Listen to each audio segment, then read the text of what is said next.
Hello and welcome to the Russian Empire History Podcast, the history of all the peoples of the Russian Empire. I'm your host, J.P. Bristow, and this is Season 1, The Forest, the Steppe and the Birth of the Russian Empire, and Episode 105, Vasily I, Vytautas and Toqtamish. Vasily I ascended to the throne of Moscow upon his father's death, just as Dmitry Donskoy had willed it. Despite his father's great victory over the Mongols, despite the expansion of the Knyazhestva, despite Vasily getting on well with Cyprian, and despite the absence of any problems with the succession, the general circumstances were far from favourable. Vasily is another one of those knyazes where the chronicles give us very little idea of the kind of man he was, although some scholars read them as implying he was cautious and indecisive. These were not the best characteristics, given the problems Moscow faced. Historian Alexander Presnyakov describes it as, quote, "For Russia, the reign of Vasily I was a period of instability and painfully strained relations that exhausted the land. Repeatedly, conflicts would break out which the Grand Knyaz had neither the energy nor the means to resolve decisively. Moscow swung wildly from one alliance to another, lacking the strength to bring about any definite settlement of the complicated problems arising out of Russia's relations with other nations." End quote. Moscow was beset from both sides. East and south, Toqtamish, and then his rival Edigu, made the great Horde a powerful force for the last time. In the west, Vytautas took up Algirdas' ambition to rule all of Rus and set about aggressively pursuing it, eventually extending Lithuanian rule all the way to the Black Sea. As we heard in the previous episode, Vytautas and Dmitry Donskoy had agreed on the marriage of Vasily to Vytautas' daughter, Sophia, which took place in 1391. The marriage, as well as Moscow's continuing period of weakness after Kulikova, meant that, to begin with, Vasily posed no obstacle to Vytautas' ambitions, but instead saw Vytautas as his main source of support. Rather than opposition, Moscow, Vilnius, and the Orthodox Church, still headed by Cyprian at the beginning of Vasily's reign, were all headed by men who saw cooperation with each other as preferable.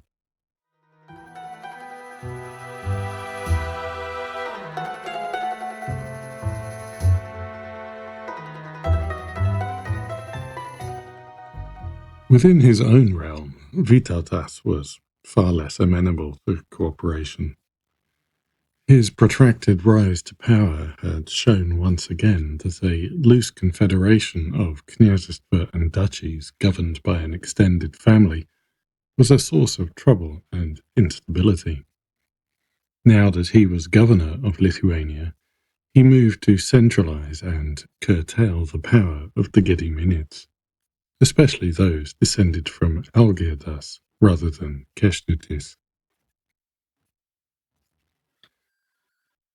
Those other Gediminids had not been involved in the agreement at Ostrava. Some of them objected and did not wish to pay the tribute they had previously paid to Jogaila to Vytautas. Vytautas went after all the resistors.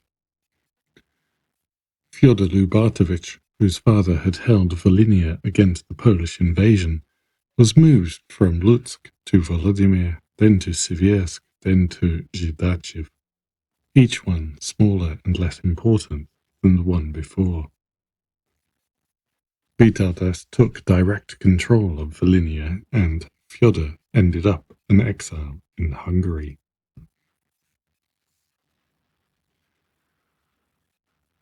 Jogaila's brother, Vytautas, was moved to Sibirsk, where he also rebelled.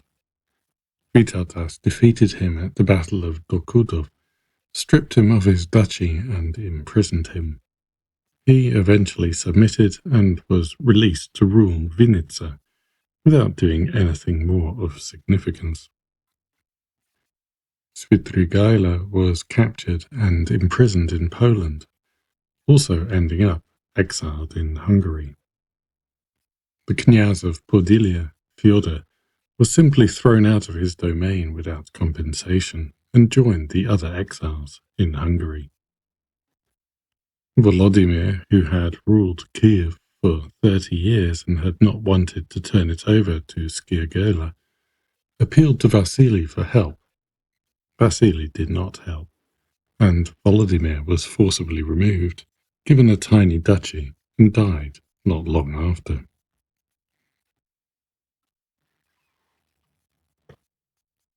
By the mid-1390s, Vytautas had added Polotsk, Vitebsk, Novhorod-Siversky, and Kiev to the territories that he directly controlled.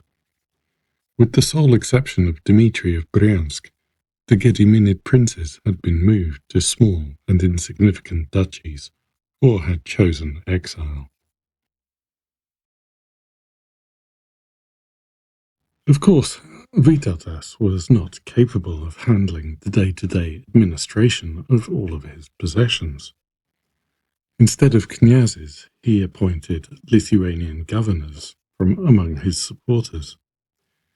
Lithuania was being transformed from a confederation with a ruling family to a centralized kingdom ruled by the Grand Duke through his boyars.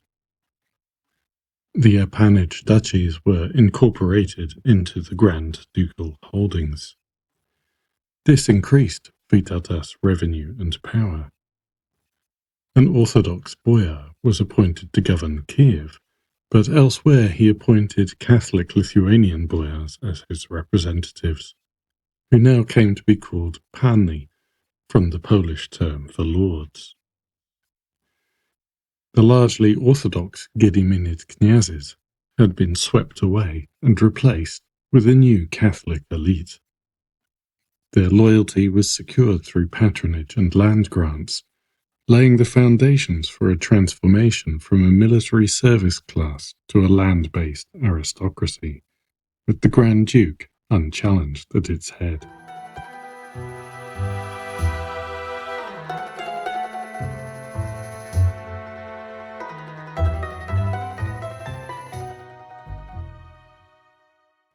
Vasily may have wished to pursue a similar consolidation in his realm, but he was far less successful.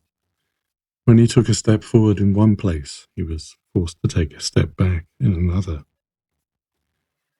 The early part of his reign was largely free of any immediate foreign threat. Vytautas was his ally, and Toqtamish was busy with a war in the south against his erstwhile sponsor, Timur, contesting domination over Central Asia and the Caucasus, as their predecessors in the Great Horde and Ilkhanate had done. While his attention was there, Toqtamish was open to agreements with his northern European neighbours. Vasily visited the Khan and asked for permission to take Nizhny Novgorod, which the Khan granted. Effectively, from the Mongol point of view, this stripped the Knyaz of Nizhny Novgorod of power and transferred his authority to Vasily. It might seem a bit strange that Vasily would take his own throne on the basis of his father's will without looking for Mongol endorsement, but then look for Mongol approval to take over Nizhny Novgorod. And from the other side, equally strange that the Mongols would hand over a Yarlik for Nizhny Novgorod without asking him where his Yarlik for Moscow was. But this just goes to show once again that the decisive consideration was always what you were practically capable of doing, not what the rules or law said.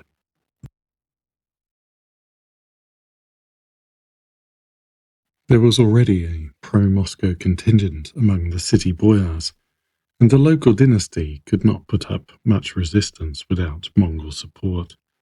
So Nizhny Novgorod was annexed, essentially without any military conflict, a step that's often highlighted as a move towards territorial consolidation and centralization, reinforcing Moscow's control over the Volga trade route.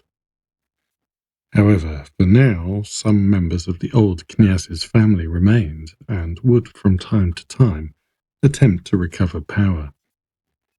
It will be a few decades yet before Nizhny Novgorod is fully incorporated under Moscow rule.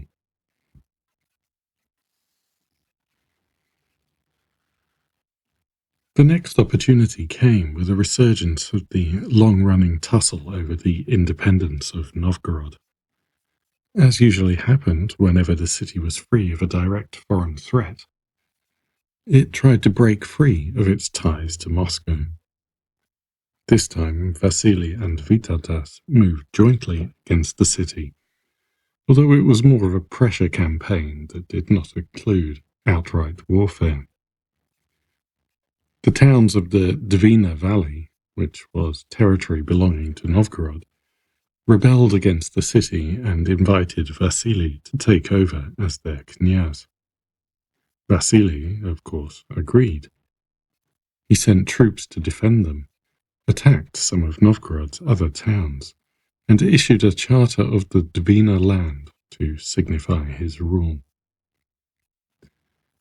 It did not last long. Vasily had overextended himself. Novgorod was able to beat his troops and execute the rebel leaders. The population switched its allegiance back to Novgorod, and Vasily had to give up on further attempts to establish himself in the region. This outcome was rather characteristic of Vasily. He had no direct challengers. No one was trying to displace him as Grand Knyaz of Moscow, or even to challenge Moscow as the leading knyazhstvo of the northeast. But it seems like no one was really that interested in doing what he told them either. When Vasily entered into a treaty with Ryazan, promising not to interfere in its internal affairs if it trusted its international relations to Moscow, the new Knyaz of Tver, Ivan, broke that knyazhstvo's treaty and reasserted his own right to handle international affairs. After that, the Knyaz of Tver dealt with Lithuania and the Horde by himself.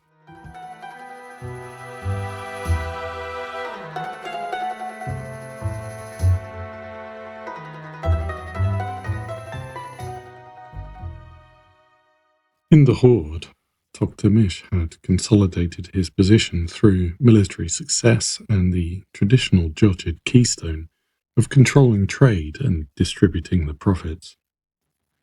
He realized early on the importance of Crimea and the Italian merchants, and did everything he could to secure their loyalty to him. Although his line of descent was secondary, the primary lines, as you will recall, had been destroyed, and that left only the Toqtamish, Toqtamish's line, and the Shibanids. Of these, the Toqtamish were the senior line and had the most popular support for their claim to be Batu's successors. If you recall, in Mongol tradition, the youngest son was the keeper of his parents' hearth and heir to their belongings.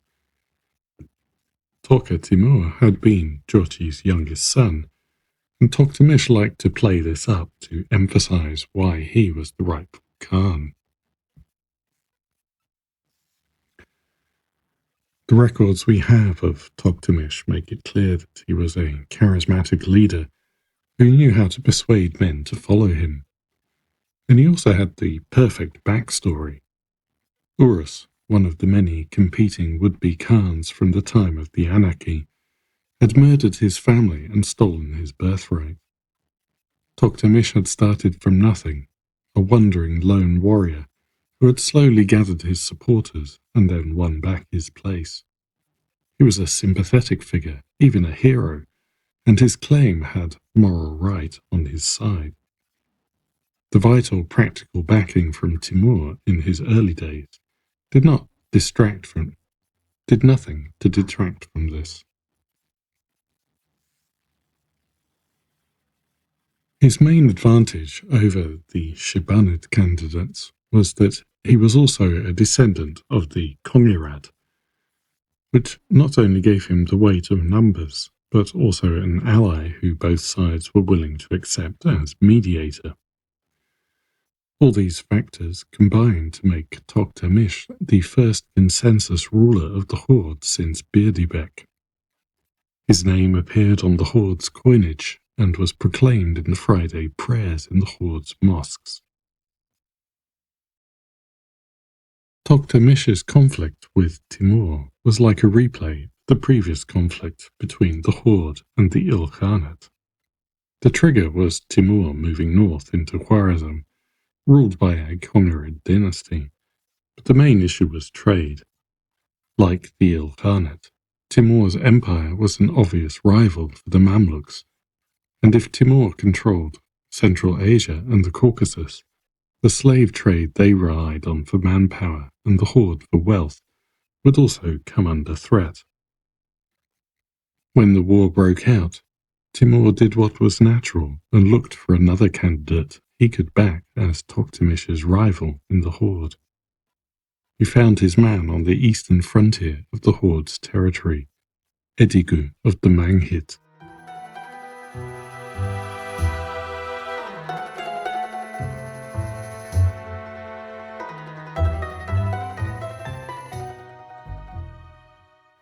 Edigu was only a beg, but the Manghit had done well during the anarchy, increasing their strength and dominating the area from the Ural River to the Ember or Gem River in modern Kazakhstan.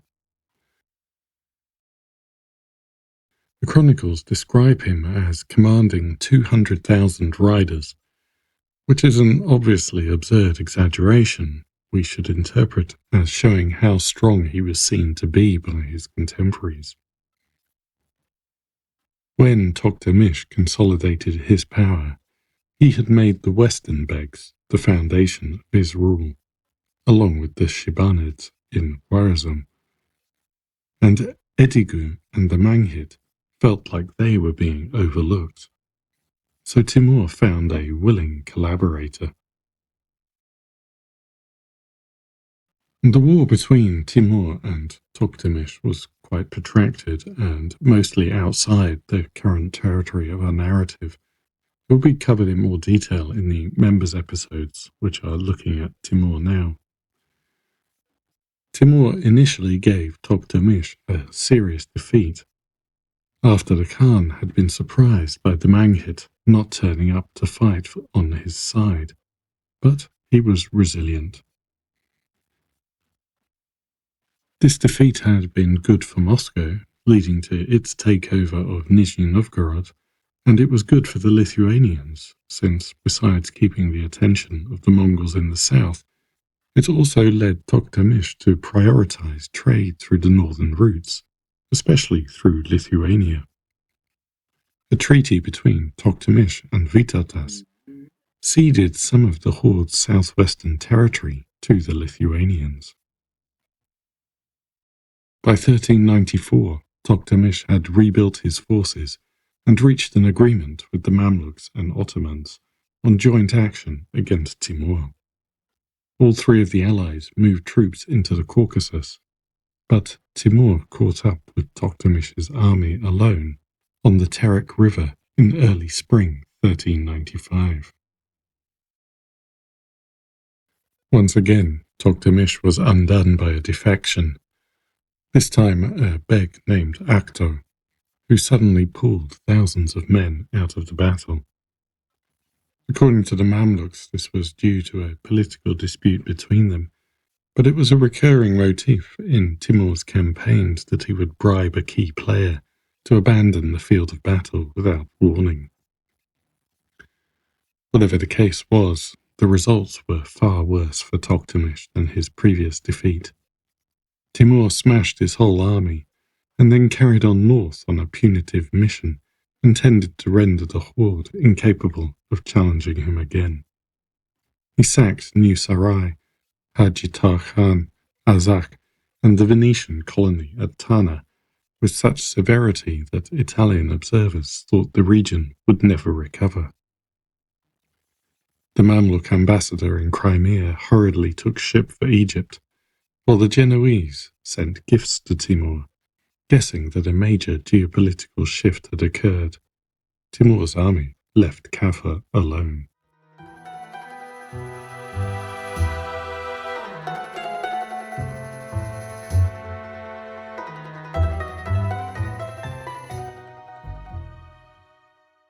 Timur marched steadily north, destroying everything in his way, and looked to be heading straight for Moscow. Vasily gathered an army and marched out to meet him, ordering the city to prepare for a siege. Cyprian came from Vladimir, bringing the allegedly miracle-working icon, the Mother of God of Vladimir. The prospects looked bleak. With the Kняжества divided and still to fully recover from their losses, it was highly unlikely that any battle between Vasily and Timur would end like Kulikova. Then, unexpectedly, Timur stopped and withdrew. The chroniclers called it a miracle, claiming that the Virgin Mary had appeared to Timur in a dream and persuaded him to turn back. More realistically, Timur had achieved his objective of devastating Toqtamish's heartland, especially Sarai and its surrounds, and never intended to attack the Rus. The withdrawal did nothing to help Toqtamish. Edigu moved west, bringing more and more territory under his control. In 1397 he persuaded another Toqa Timurid, Timur Kutluk, to become his puppet and made him the new Khan of the Jochids.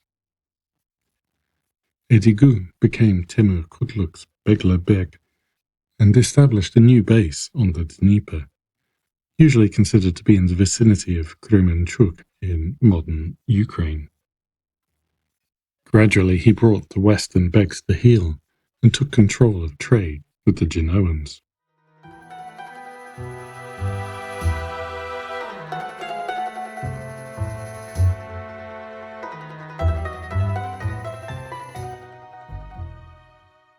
But Toqtamish was not one to give up. He withdrew to the northwest and met with Vytautas, who agreed to admit the Khan and his men to Lithuania, allocating them pastures for their herds. Toqtamish and Vytautas still appeared to have coinciding interests. Toqtamish wanted to defeat Edigu and recover his Khanate. Vytautas wanted to continue expanding south and east. They began campaigning together, enjoying some success on the lower Dniester and in Crimea. Vytautas wanted even more. He still had that dream of ruling all the Rus. He concluded a new peace with the Order so that he would be able to campaign in the southeast without worrying about his rear. The Order knew they held the upper hand in the deal and extracted a high price, forcing Vytautas to officially cede Samogitia. With the northern border secured, in 1399 a combined army of Lithuanian heavy cavalry and infantry, supported by Polish and Ruthenian contingents, led by Vytautas and Toqtamish's troops, crossed the Dnieper and sent word to Edigu demanding negotiations. Edigu refused, and instead sent a small force towards the Vorskla, a tributary of the Dniester. Despite the presence of Toqtamish, and despite Edigu's forces being significantly outnumbered, the battle was a classic steppe victory for the Beglerbeg. Vytautas had marched deep into the steppe, extending his supply lines. His troops were heavier armoured, and fought in Western European-style formations. They lacked experience against the speed and mobility they were about to encounter. Edigu stayed just out of reach, stalling until he had his forces where he wanted them. From there, it was a textbook battle. Edigu lured the Lithuanians into committing to a heavy cavalry charge, and then caused their formation to collapse with a feigned retreat, before enveloping them and turning it into a rout. The Lithuanians tried to flee under the hail of arrows, but the defeat was catastrophic. A huge portion of the Lithuanian military elite perished in a day. 74 princes, knyazes and dukes, including Andrei of Palatsk and Dmitry of Bryansk, victors at Kulikovo. Vytautas' ambition to dominate the Black Sea was ended. The Horde had shown it was not yet down and out.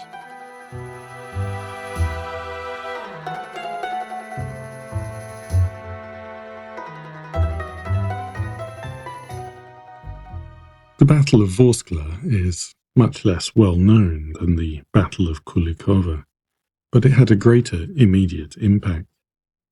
Almost overnight, Lithuania's orientation changed from southeastern expansion towards engagement with the West. It's a controversial episode in the life of Vytautas, who, if you recall, is Vytautas the Great to Lithuanians, and not usually remembered as a loser. In the Lithuanian historiography, the agreement with the Order and the ceding of Samagitia is argued to have been Vytautas stepping out of the role of Jogaila's governor and asserting his own position as the sovereign ruler of Lithuania. It was to be the foundation of an independent foreign policy intended to destroy the union with Poland. Vytautas had signed the treaty as Supremus Dux Lithuaniae, a new title he had invented. At the celebratory feast, according to one chronicler, his boyars proclaimed him king. However, the disaster at the Vorskla put an end to all these plans and forced Vytautas to go back to Jogaila and work out a new arrangement within a continuing union. Toqtamish had survived the battle and was as irrepressible as ever. From the west he made his way to the east, forming a new alliance with the Shibanids in southwestern Siberia. In 1405, 25 years after he had first arrived in Samarkand, he contacted Timur, proposing a new alliance, this time against Edigu. Apparently, ever the opportunist, Timur agreed.